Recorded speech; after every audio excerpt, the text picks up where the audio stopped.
Hello friend, જય માતાજી, જય શ્રી કૃષ્ણ. સ્વાગત છે તમારું મારા કિચનમાં. તો આજે આપણે બનાવશું ઘઉંના ખરખરા લોટનો શીરો. તો ચાલો આપણે એને બનાવવાની શરૂઆત કરીએ. તો ચાલો આપણે એના માટેનું માપ જોઈ લઈએ. મેં એક વાટકી ઘઉંનો જાડો લોટ લીધો છે, એક વાટકી ઘી લીધું છે અને એક વાટકી ગોળ લીધો છે. ગોળ તમે તમારું જેવી રીતે મીઠું ખાતા હોય એ રીતે તમે લઈ શકો છો. અને થોડા કાજુ બદામ લીધા છે. તો ચાલો આપણે પહેલાં શીરા માટેનું વાંધણ મૂકી દઈએ. એના માટે મેં એક વાટકી લોટ છે તો 3 વાટકી પાણી લીધું છે.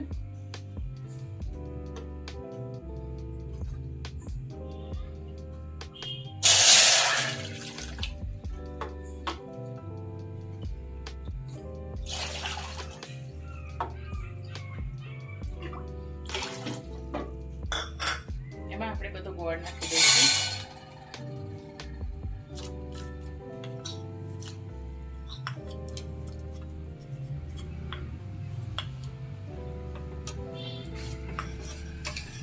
ગોળ આપણું પાણીમાં સારી રીતે ઓગળી જાય ત્યાં સુધી અને પાણી ઉકળે ત્યાં સુધી આપણે એને ગરમ કરીશું. ત્યાં સુધી આપણે લોટને શેકી લઈએ અને બીજા ગેસ ઉપર લઈ લઈએ. ચાલો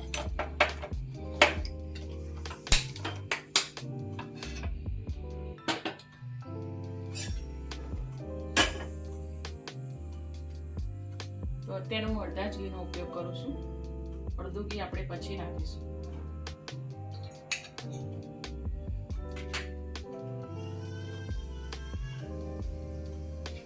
ઘી આપણું થોડું ગરમ થાય એટલે આપણે એમાં જે ઘઉંનો જાડો લોટ લીધો છે, ભાખરી કરતાં બી થોડો જાડો લોટ આવે ને, આપણે જે શીરા માટે લઈએ છીએ એવો લોટ લેવાનો આપણે.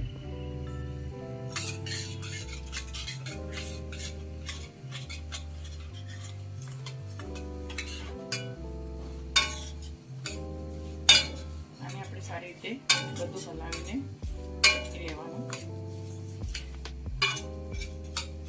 એક સાઈડ આપણું પાણી પણ ગરમ થાય છે.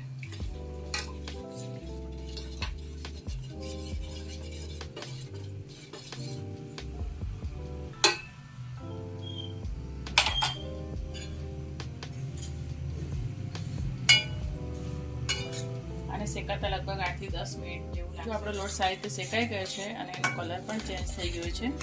હવે આપણે જે કાજુ બદામને કિસમિસ રાખ્યા હતા એ આપણે એમાં એડ કરી દઈશું અને એને પણ આપણે શેકી લઈશું. આપણું પાણી પણ ગરમ થઈ ગયું છે. આપણે થોડી હાઈ ફ્લેમ કરીને આપણે એમાં થોડું થોડું કરીને પાણી એડ કરીશું.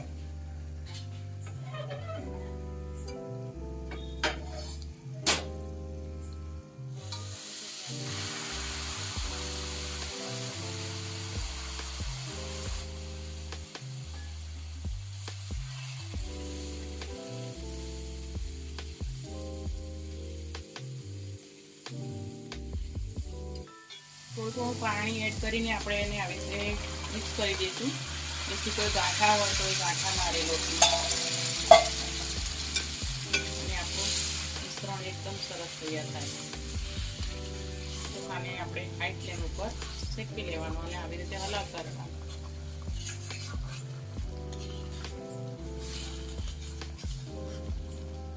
જો આપણે પાણી બધું આમાં વળી ગયું અને શીરો આપણો તૈયાર થઈ ગયો છે. હવે આપણે જે ઘી રાખ્યું હતું એ આપણે થોડું થોડું કરીને એડ કરશું. ઘી ને ગોળ છે ને મિત્રો, તમે તમારી જરૂરિયાત પ્રમાણે લઈ શકો છો. કોઈ વધારે ખાય, કોઈ ઓછું ખાય. બસ આવી રીતે આપણે ધીમા ગેસ ઉપર મિક્સ કરી દઈશું.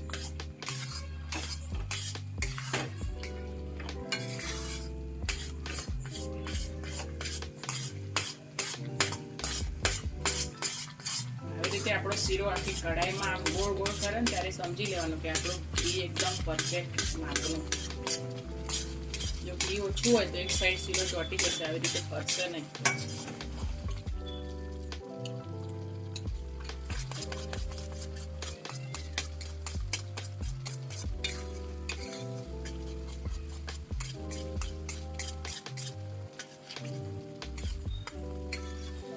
જેમ થોડું ઠંડુ થશે એમ થોડું ઘી છૂટું પડશે. તો ચાલો આપણો શીરો બનીને તૈયાર થઈ ગયો છે. આપણે એને સર્વ કરી દઈએ. ગેસની ફ્લેમ બંધ કરી દઈએ. તો મિત્રો આપણો શીરો બની ગયો છે. મેં એને બાઉલમાં સર્વ કર્યો છે અને કાજુ બદામથી ગાર્નિશ કર્યું છે. મારી રેસીપી ગમી હોય તો વિડીયોને લાઈક કરજો, શેર કરજો અને મારી ચેનલને સબસ્ક્રાઈબ કરજો. ફરી મળીએ એક નવા વિડીયોમાં. ત્યાં સુધી જય માતાજી, જય શ્રી કૃષ્ણ.